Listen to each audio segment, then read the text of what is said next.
19 नवंबर की वो रात।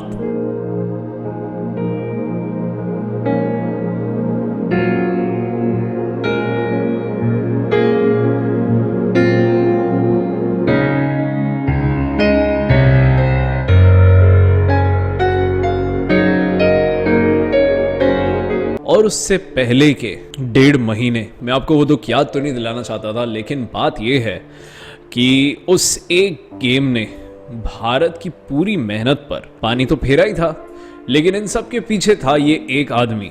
जी हाँ, गौर से देखिए इस आदमी को, यही था वो मास्टरमाइंड। और भारत के इमोशनल पॉइंट ऑफ व्यू से देखें तो हमारे लिए सबसे बड़ा विलन, लेकिन एक क्रिकेट फैन, क्रिकेट प्रेमी की आंखों से अगर देखें तो एक बहुत ही चतुर दिमाग, एक क्रिकेटिंग मास्टरमाइंड, जिसने दिखाया कि कैसे आप होम में एक इतनी बढ़िया टीम जो स्किल में आपसे बहुत ऊपर है, फॉर्म में आपसे बहुत ऊपर है, कॉन्फिडेंस में आपसे बहुत ऊपर है, उसको हराया जा सकता है इतने बड़े स्टेडियम में, इतने बड़े होम क्राउड के सामने। क्या होता है उसके बाद कि अगले कुछ महीनों में आईपीएल 2024 होने वाला होता है। पैट कमिंस को सनराइजर्स हैदराबाद खरीदती है आईपीएल ऑक्शन में। काफी देर के लिए सबसे महंगे प्लेयर होते हैं, 20.5 करोड़ रुपए देकर उनको लिया जाता है। और कुछ ही क्षण बाद मिचेल स्टार्क, उन्हीं के देश के एक और तेज गेंदबाज को कोलकाता नाइट राइडर्स खरीदती है 24.75 करोड़ से। तो आईपीएल के इतिहास के दो सबसे महंगे प्लेयर यही दोनों होते हैं जो एक ही सीजन में एक के बाद एक बिके होते हैं।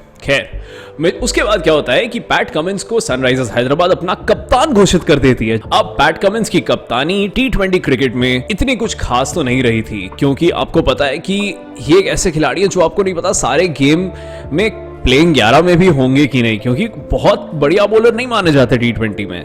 हालांकि वर्ल्ड कप विनिंग कप्तान है वनडे में, वो अलग फॉर्मेट है।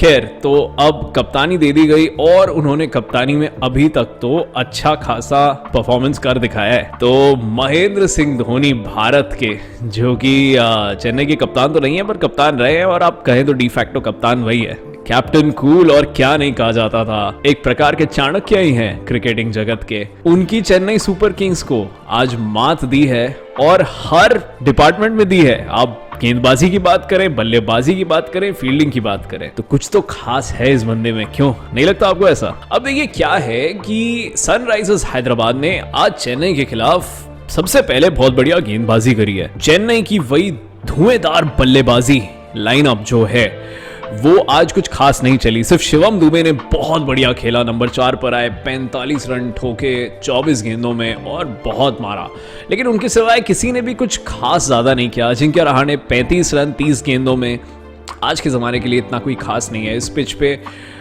इतनी बड़ी नॉक नहीं मानी जा सकती, क्योंकि उन्होंने ट्रांसलेट नहीं किया बड़े नॉक में। दोनों ओपनर ऋतुराज गायकवाड़ जो कि नए कप्तान हैं और रचिन रविंद्र दोनों फेल हो गए। और चेन्नई आखिरकार सिर्फ शिवम दुबे की उस कैमियो के बदौलत और जडेजा के थोड़े बहुत शॉटों के बदौलत पहुंच पाया कितने तक, 165, जो कि इस पिच पर बहुत बड़ा स्कोर नहीं माना जा सकता। शायद पार से 5 रन कम ही है, 170 आपको पार स्कोर कहा जा सकता है इस पिच पर। लेकिन तब भी चेन्नई तो चेन्नई है, लग रहा था कि शायद जीत जाए, शायद किसी तरह हैदराबाद को रोक ले। लेकिन हैदराबाद ने जो बल्लेबाजी करी है, जो आज उनके सलामी बल्लेबाज अभिषेक शर्मा ने करके दिखाया है, वो जादुई था। उनकी जो पारी थी वो करिश्माई पारी थी, क्योंकि इतना मारा है उन्होंने और इतने क्लीन हिट्स थे। वो बॉल को इतना बढ़िया देख रहे हैं, इतना बढ़िया टाइम कर रहे हैं, मार रहे हैं, तो उनको बस यही करते जाना है पूरे सीजन। और मुझे नहीं लगता कि कोई भी तरीका हो सकता है कि उनकी जगह नहीं बनती भारत के टी20 स्क्वाड में। अब आखिरकार में सिलेक्ट क्या होता है वो मुझे नहीं पता, क्योंकि टीम हमेशा बड़े नामों को ही चुनती है, इम्पैक्ट कम देखती है। आप में से बहुत लोगों को ये बात सुनने में अच्छा नहीं लगेगा, लेकिन सच यही है, ऐसा मुझे लगता है। तो उन्होंने जो मारा, 37 रन मारे, जो 11 बॉल में 12वें बॉल पे वो आउट हो गए। उन्होंने मैच तो वहीं पे चेन्नई के हाथ से ले लिया था। और उसके बाद मार्करम तो एक बहुत सॉलिड बल्लेबाज है, मेरे ख्याल नंबर 3 उनके लिए परफेक्ट है। 4 थोड़ा नीचे हो जाता था, 3 पर आके उन्होंने सॉलिड बल्लेबाजी करी, आखिर तक रहे, उन्होंने मैच खत्म कर आए। और सॉलिड सा 50 मारा, स्पिनरों को अच्छा हैंडल किया और बहुत बढ़िया बल्लेबाज है। बस उनको ऊपर से ट्रेविस हेड और अभिषेक शर्मा में से एक बंदा टिक जाए, मारे, मार्करम अपना काम कर लेंगे, फिर उनके पास क्लासन है और भी मारने वाले लोग हैं। तो सनराइजर्स बैलेंस साइड पहले ऑन पेपर नहीं लग रही थी, लग नहीं रहा था अच्छा करेगी क्योंकि बहुत बड़े नाम नहीं है कोई, लेकिन ये पैट कमिंस की कप्तानी में मुझे लग रहा है कि सब अपना बेस्ट दे पा रहे हैं। जो चीज धोनी करते हैं, हर प्लेयर से उनका बेस्ट निकालते हैं, पैट कमिंस कहीं ना कहीं कर रहे हैं एज अ कप्तान। अब बात करते हैं गेंदबाजी की, जो पहले की सनराइजर्स ने, और चेन्नई जैसी बढ़िया ताबड़तोड़ बल्लेबाजी वाली साइड को 165 पे रोका। बहुत बढ़िया धीमी गेंदों का इस्तेमाल किया है इनके तेज गेंदबाजों ने। हैदराबाद के भुवनेश्वर कुमार कह लीजिए, पैट कमिंस खुद, नटराजन हो या जयदेव उनादकत हो, सब ने धीमी गेंद का बहुत बढ़िया इस्तेमाल किया है, पेस को वेरी किया है, जिसके खातिर अहम मौकों पर अहम विकेटें उन्हें मिलती रही हैं। और चेन्नई को जब एक्सेलरेट करना चाहिए था, जब मारना चालू करना चाहिए था, वो नहीं कर पाए। तो इसी वजह से मुझे लगता है जो स्कोर 190 हो सकता था, सिर्फ स्लोअर बॉलों की वजह से 165 पर रुक गया। नहीं तो अगर स्लोअर गेंद नहीं करते ये इतने, तो 190 बनते और वो काफी मुश्किल हो जाता हैदराबाद के लिए चेस करना। अब चेन्नई ने गलतियां कहां पे की? चेन्नई का आप देखो तो पावर प्ले के बाद 48 रनों पे थे वो, सिर्फ 1 विकेट के नुकसान पर। तो अच्छी शुरुआत तो थी जी। 12 ओवर में 105 पे थे। आपको लग रहा होगा उस वक्त कि ये तो 190 तक आराम से खिंच जाएंगे क्योंकि ये मार सकते हैं, मारने वाले सारे बल्लेबाज हैं इनके पास। लेकिन मुझे लगता है एक जो टैक्टिकल गलती की उन्होंने कि नंबर 4 पर दुबे को भेजना बहुत बढ़िया कॉल था, लेकिन नंबर 5 पर शायद मोइन अली को आना चाहिए था। कहीं ना कहीं मुझे लगता है, देखिए रहाणे वो एक दो बढ़िया छक्के तो मारते हैं, लेकिन क्या रहाणे में अभी है वो कि वो मैच विनिंग पारियां खेल पाए? मुझे थोड़ा डाउट है इस बात पे।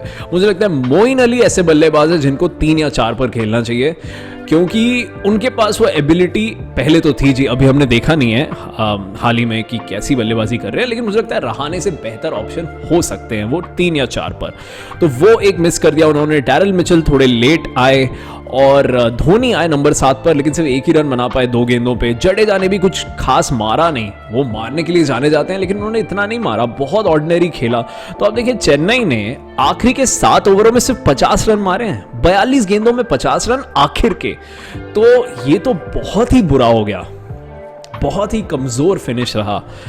उन 42 गेंदों पर आराम से 80 बन सकते थे या 70 ही बन जाते, तो भी आप 20 रन और लगाते, 185 लगा देते, जो काफी अच्छा स्कोर रहता, क्योंकि पिच थोड़ी स्लो हो रही थी बाद में, जिसकी वजह से स्लोअर गेंदों का इतना फायदा हुआ। खैर, अब पैट कमिंस की कप्तानी की बदौलत ये कहा जा सकता है कि सनराइजर्स शायद टॉप 4 की लड़ाई में आ जाए, शायद 4th आखिर में आने के चांस तक आ जाए, क्योंकि टीम अच्छी है, काबिलियत है, बहुत बड़े नाम नहीं है, लेकिन सब अपना रोल समझ रहे हैं, अपना बेस्ट दे पा रहे हैं, पैट कमिंस कप्तानी अच्छी कर रहे हैं। तो ये मुझे लगता है ऐसी टीम है जो अपने वजन से ज्यादा पंच कर सकती है। बहुत बहुत शुक्रिया देखने के लिए, बाय बाय।